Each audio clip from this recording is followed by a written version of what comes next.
Hello there, and welcome back to Naval Action with me, Sorvesteon. And I'm finally doing it. I'm doing a video about the Mortar Brig. So for those of you who don't know, the Mortar Brig is the only ship in the game that can carry mortars, just like her name implies. And she kind of fits into a bit of a niche role. That being, she's basically a ship made for port battles. She's really not good at anything else, and you'll find out why. Now, she's a shallow water ship. She's basically a brig that took off some normal guns and shoved two mortars on there.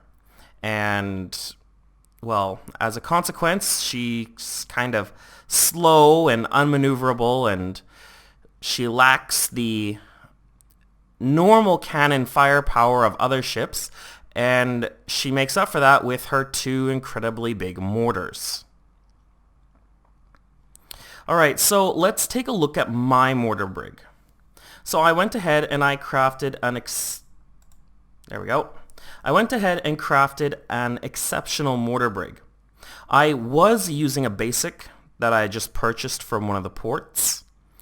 However, it really lacked upgrade slots. And so one of the things that I wanted to test out by getting an exceptional one was whether or not having more upgrade slots really made her more useful. And I'll show you the results of that in this video. So just to cover, the mortar brig, when you get one, it starts out with 5 durability. Yes, I've already lost 1 durability on mine. Has 120 crew, just one deck. It has 6 cannons per side for a total of 12. It has a decent amount of armor. I think it's a bit less than a normal brig. And mine is made out of oak. I've got planking and stiffness on it. So let's take a quick look at my upgrades. So I haven't gone through all the permanent upgrades yet.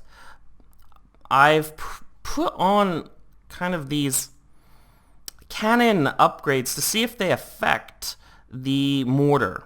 And that's one of the things that I really wanted to test out. So I put improved magazine access on, pay-loose sights, powder monkeys, rum rations, and of course the new upgrade, the mortar handbooks, which are specifically just for mortars. Now, it's hard to say whether or not these other upgrades really kind of affected it. I didn't really notice a big difference. So, I don't know. It's still hard to say whether or not these upgrades are really affecting the accuracy and the reload speed of the mortars.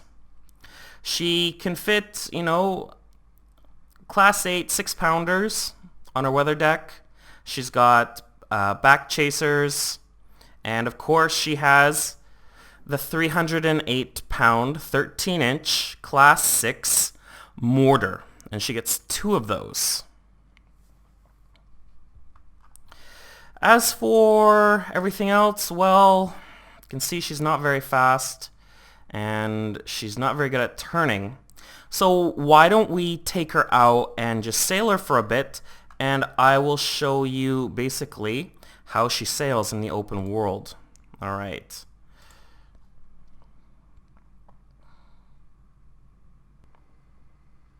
Alright, so we're heading out of port. We've got a fairly nice wind direction to start off with.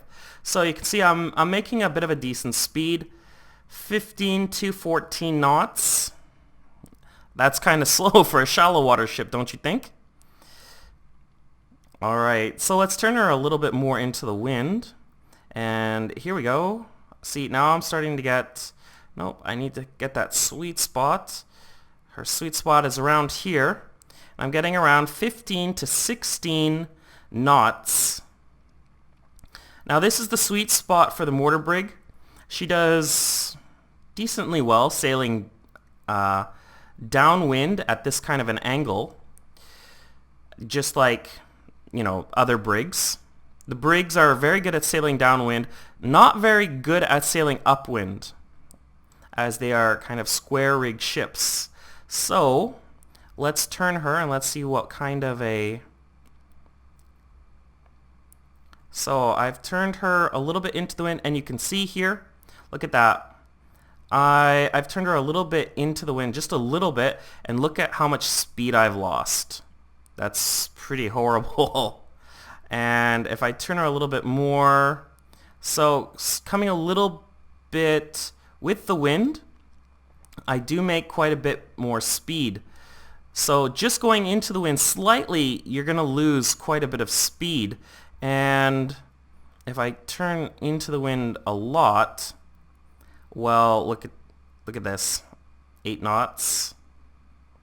Yeah, it's not too great. Even if I increase the angle to the wind, yeah, it barely makes any difference at all. So she basically sucks sailing into the wind. She is not a good ship for trying to sail upwind, and this kind of brings about an unfortunate consequence. Here, let's take her directly with the wind.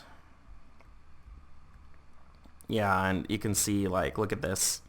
Going straight with the wind, I do tend to lose a bit more speed as well, so she doesn't do very good. Except that basically this one angle. At this one angle, she does very well, but outside of this one angle, she really she really suffers. Anyways, so I was mentioning there is one big problem with all this. As a smaller ship, this means that she can't run away from larger ships. She's very slow for a shallow water ship. She's far slower than other brigs. And you know, her limited sailing angle to really, you know, maximize her speed, and her inability to sail upwind means that she's very easy to catch, and she's very easy to corner. And if she does get caught, if she does get tagged in the open world, she's not going to be able to really run away from, well, literally anything. I think like even a Pavel could probably tag this ship, and she wouldn't be able to run away from it. So she's at a very significant disadvantage, and her low speed also affects her quite a bit in the open world. You know, if she's sailing with a fleet of other shallow water ships like Mercury's, Snow's, Navy brigs, as those ones tend to be the more popular ones for shallow water port battles, she tends to kind of lag behind. So it takes the Mortar Brig a lot longer to get places, and that's something that you're really going to notice. I mean, it's painful. It's painfully slow, and I would slap a copper bottom onto this, and I would love to slap a speed trim onto it if the speed trim didn't produce another really negative effect, which I'm going to mention more when we look at the Mortar Brig in combat. So, you know, so as you can see, we have some very significant problems with the Mortar Brig in terms of its maneuverability, in terms of its speed. And, you know, you can see, like, she has less cannons, only 1, 2, 3, 4, 5, 6 on each side. And she does have the 2 chasers at the back, but, you know, with the reduced amount of cannons, she's definitely not going to be able to really go up against another brig that's sailed by a competent player.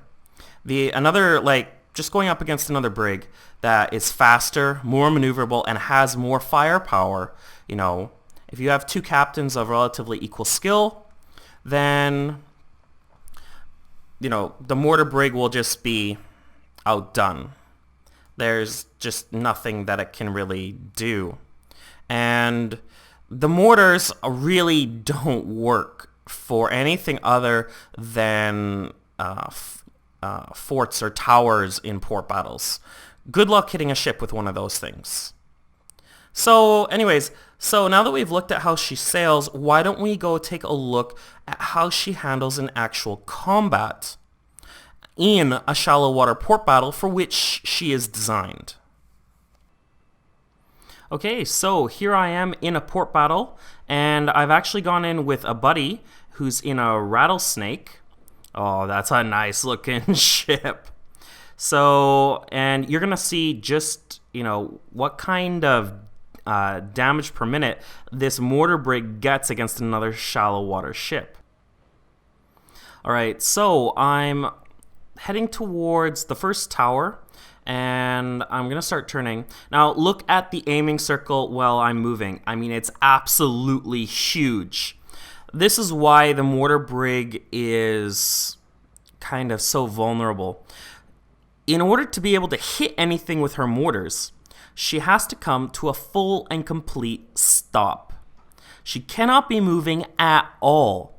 Otherwise, like you just saw, her aiming circle is just going to be absolutely insanely massive, and you're not going to be able to hit anything. So here I am. I've come to a stop, and I've placed myself broadside to the tower that I want to go after. And even still, like you can see, the aiming circle is still pretty darn large. As I've kind of zoomed in on this tower. Now to do that, I pressed K. Pressing K will put you into your kind of mortar brig camera or mortar brig aiming. And to fire your mortars, all you do is use the left mouse button, just like you're doing a normal broadside. Now, I wish that I could fire the mortars individually, because as you can see here, when I fire, look how big that circle got. Like, it's just absolutely crazy. So, like, even though you do very careful aiming to get your circle very small, like what I'm doing here, when you go to fire your mortars, it just suddenly gets big again. And it's just super inaccurate. Now, you may have noticed at this point that that tower is starting to glow red. Now, that happens when you line up kind of, your little target circle with basically the kind of projected the circle that's estimating where the mortar shots are going to land. So you can see here, like I'm kind of lining it up, and I want, see, there's like a little red dot. It's almost kind of like a red scope dot, like you're getting this kind of like red laser. That's what you want. That red dot means that wherever or whatever's showing up red in that kind of glowy red is what you're going to be aiming for. If you don't get that red kind of glowiness over your target, then that means you're not aiming properly. So that's one of the most important things you need to kind of take care of first off. Another really important thing that you should have noticed by now is just how long it's taking the mortar shots to actually reach their target. It's taking almost the full reload time of the mortars themselves. And like this, that's why a mortar brig's really not good against other ships, even big ships like the Santisma, which is incredibly slow and unmaneuverable. Taking 30 seconds or more to reach, the area that you're shooting at means that even a Santisma will have long since moved out of the zone in which your mortar shots are going to hit. So, like, unless that Santisma sits still for 30 seconds, you're never going to hit it. And, like, you can tell, like, by the number of times I've hit this stationary tower that even if your shots do end up reaching said Santisma, the chances of you actually landing a solid hit are not that great. So you need that ship, or, the Santisma, as an example, to kind of sit there for a long time so that, you can, sometimes get lucky and just kind of randomly hit it and, inflict, all that damage that the mortars are capable of.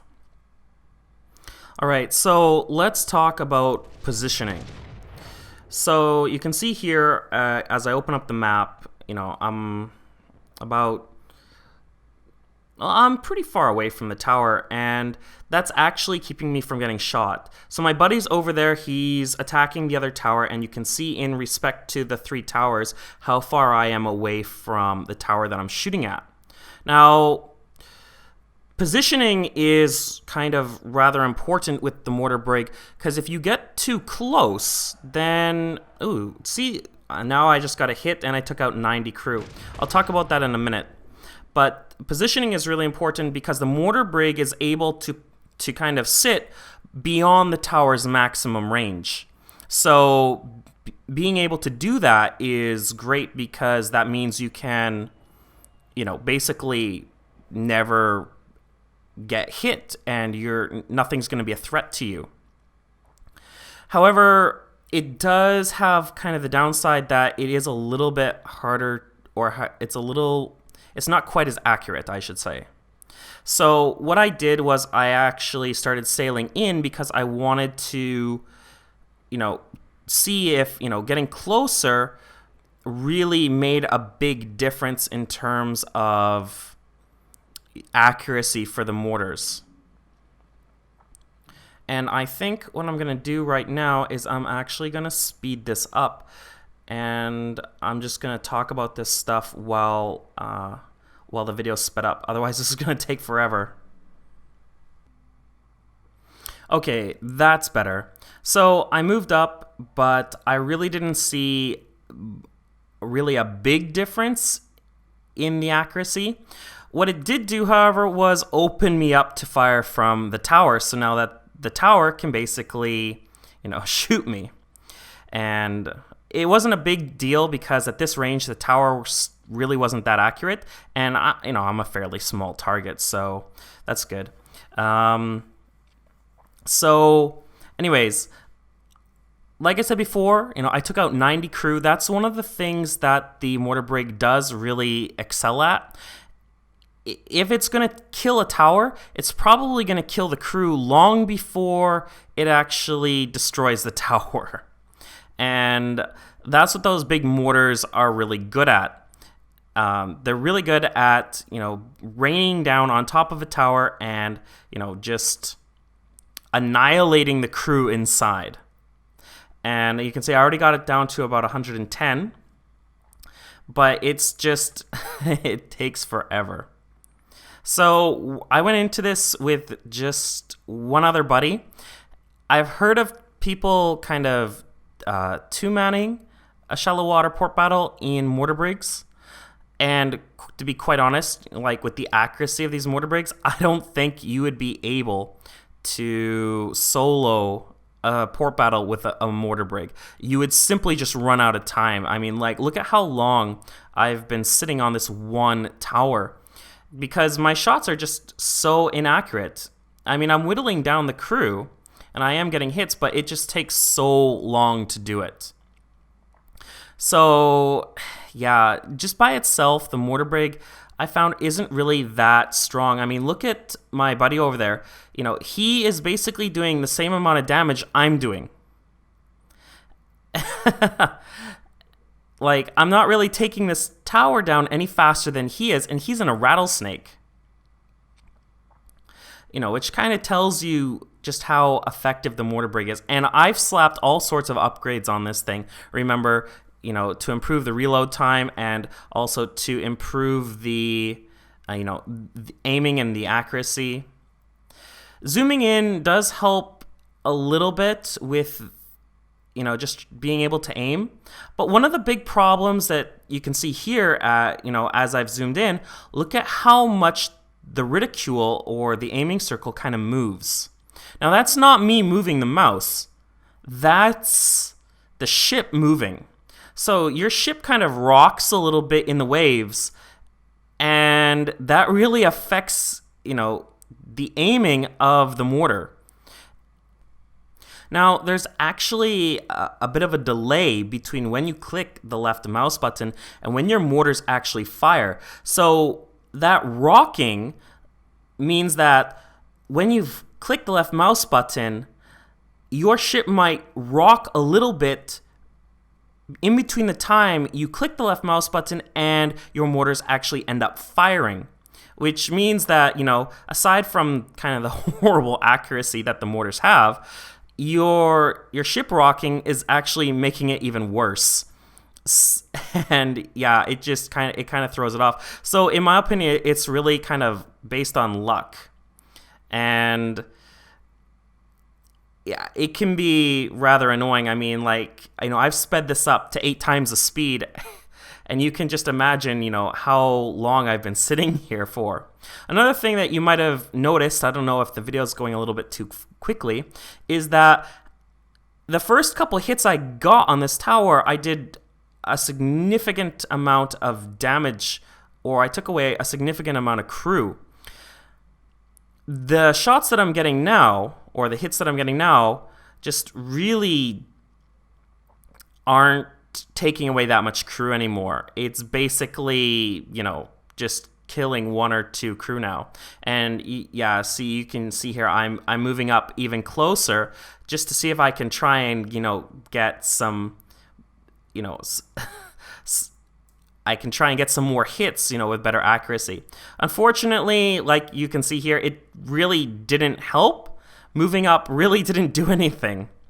It just, it made it a little bit easier to see the tower, but it made it easier for the tower to kind of hit me, and there we go. Okay, so finally I got one of the towers down, not by destroying the tower, but by killing the last of the crew. So now I'm going to sail in, and my buddy has actually also finished taking down his tower. Now, I didn't help him with that, so the Rattlesnake was able to solo one of the towers in the same amount of time it took the Mortar Brig to take down one of the towers, which is kind of ridiculous in my opinion. That basically, the shallow water Rattlesnake has basically the same damage per minute as the Mortar Brig does, and the Mortar Brig is built specifically for port battles. Like, shooting towers is its thing, and yet it doesn't really seem to do a whole lot more damage than other shallow water ships, which, I kind of think is a little bit kind of ridiculous or silly, considering that, the Mortar Brig is, supposed to excel at shallow water port battles, as a kind of a unique ship. That's supposed to be its edge. It's supposed to be able to do that. Instead, I think it's more useful for kind of taking out crew in towers. And, that's what's going to happen here. You can see I just killed 98 crew in this tower. And, at that point, kind of, since we were kind of running low on time, my buddy just said, hey, look, since you took out so many of the guys in that tower, I'm just going to board it. And that, I think, could kind of be very successful. A Mortar Brig can stay at range, can hit the tower, kill off a large number of its crew if you get lucky. I mean, I've gotten shots where I've killed like 190 some odd crew in just a single hit. And then your buddy can kind of go up and just board it, or, you can in your Mortar Brig. That is, in my opinion, considerably faster than just staying at range and continuing to try and shoot the tower, considering, that the more crew you've killed, the less you're going to heal with each subsequent hit that you get. So, my final thoughts on the Mortar Brig. Well, in its current form, I don't really see it as being really all that useful. I don't really see where the incentive comes to really use it and to take it into port battles. And I have 4 reasons for that. First off, it's slow. I mean, it's going to take you a long time to get anywhere, and that's just going to eat up a lot of your real-world time. Second of all, it's kind of a niche ship. While you're moving through the open world, you can't really get into any battles, if there's a screening fleet in front of the port that you want to attack, or maybe, along the way you happen to run into some enemy players and you want to attack them. It's really not useful for that. It's not versatile. It's very much a niche ship. It's only really good against towers in shallow water port battles.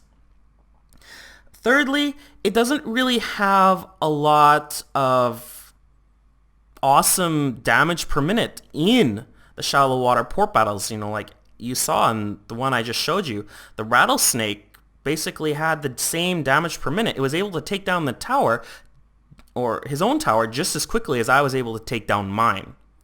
So it's not like you're bringing in all this extra awesome firepower with a mortar brig.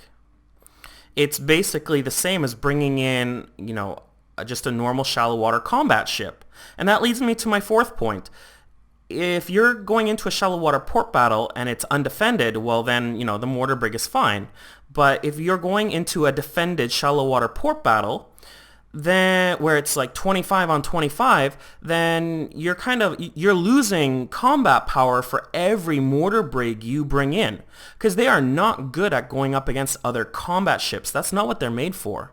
They're made to kind of sit, to be standoffish and to shoot towers. They're never going to be effective. They're not going to lend any sort of help to taking out, shallow water combat ships. And, if you're in a shallow water port battle and you have 5 mortar brigs, then you're basically down 5 ships. And, considering that the mortar brig doesn't really bring any extra firepower to the port battle, you're going in at a disadvantage compared to the enemy, where the enemy is probably not going to bring any mortar brigs because, they're not shooting towers. They're going to just bring combat ships. So, whereas, if you brought a combat shallow water ship, then you have that versatility to, go attack towers, but if anyone shows up to defend it, well, then you can pull off the towers and you can go and attack them and you'll stand a decent chance. So, the mortar brig, in its current form, and mind you, this is still an alpha, Naval Action hasn't even gone into beta yet, and I know they're still testing the mortar brig and, getting feedback on it. In its current form, I just don't really see the mortar brig as being really that useful. I think it would be far more effective to just take in a Mercury or a Navy brig or a Rattlesnake, something that's going to get you to that port battle a lot quicker, something that's more versatile. It's going to have the same amount of damage per minute as the mortar brig, and it's going to be able to fight other ships. So, I'm not really that's why I haven't invested in putting any more permanent upgrades on my mortar brig. I'm not actually really planning to use it. And I'm really sorry to say this is kind of the first negative review I've ever given about a ship in Naval Action. The other ships, the combat ships and the traders, they're all kind of useful in their own way, like they all play a little bit differently and they're all designed to do different things. But in my mind, the mortar brig, for players to really have an incentive to use it, it's going to have to be way more effective in port battles, I think, to offset, the disadvantages it brings to a port battle. Anyways, those are my thoughts on the mortar brig after having played it. Oh, and I almost forgot, I at the beginning of the video, I mentioned that I invested in an exceptional mortar brig to try and see if I could get that better accuracy to actually make it more useful. And you can tell from the video, with the upgrades that I put on it, like the mortar handbooks, the fine rum rations, the fine powder monkeys, the common Pelus sights, and the fine improved magazine access, that these upgrades really didn't make that much of a difference. So, they're really not doing that much to help the ship. Which, in my mind, tells me that, a lot of these upgrades, except for the mortar handbooks, just really aren't affecting the mortars like they would other normal cannons. So, that being said, I'm not really sure if an exceptional mortar brig is actually worth the investment. You could just go with a basic mortar brig that has one upgrade slot, slap, the mortar handbooks in there, and then you'd be good to go. Exceptional mortar handbooks might be more useful, and they probably would make a bit more of a difference, but mortar handbooks are not craftable, and you can only get those through just, as a regular drop, which is going to make them, exceptionally rare. Pardon the pun. So this has been Sorvesteon in Naval Action with my review on the Mortar Brig. If you liked the video, don't forget to click like and subscribe to my channel for more videos about naval action. Until next time, take care and happy sailing, captains.